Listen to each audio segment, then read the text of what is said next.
It's been a little more than 6 months since floods took more than 100 lives in the Texas Hill Country. As camps along the Guadalupe River open back up, they will be relying on a new flood warning system to make sure that the history doesn't repeat itself. Daniel Ibarra reports.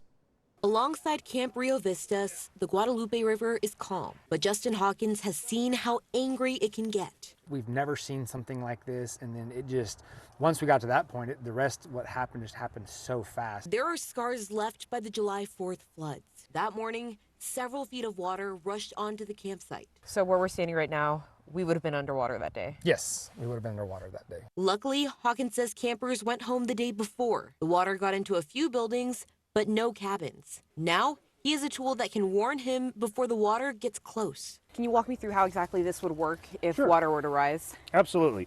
Well, each one of these towers has basic water detection in the bottom, 2 solid state water detection switches. Ian Cunningham is the founder of Sentry, a flood warning system. The airline pilot came up with the idea right after this summer's historic floods. We don't want false alarms. We want these to go off only during a very significant flooding event. There is no sleeping through this, and I think this whole river needs these. These towers are placed in front of the structures and people they're meant to protect. So if the floodwater gets high enough, the alarms and lights will start going off.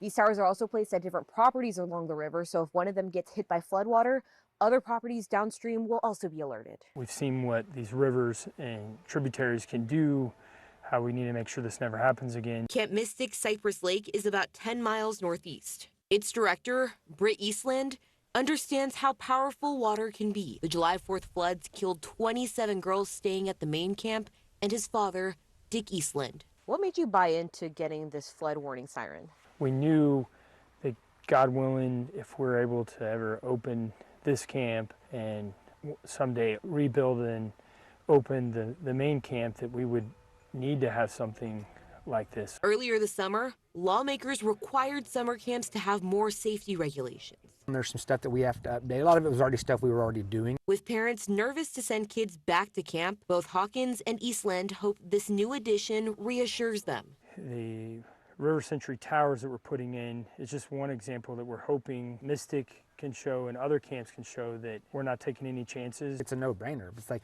if that's one more element I can add to keep these kids safe, then let's do that. So that was Danielle Ibarra reporting. A group led by Camp Mystic says that they plan to install about 100 towers along the Guadalupe River before the 2026 camp season.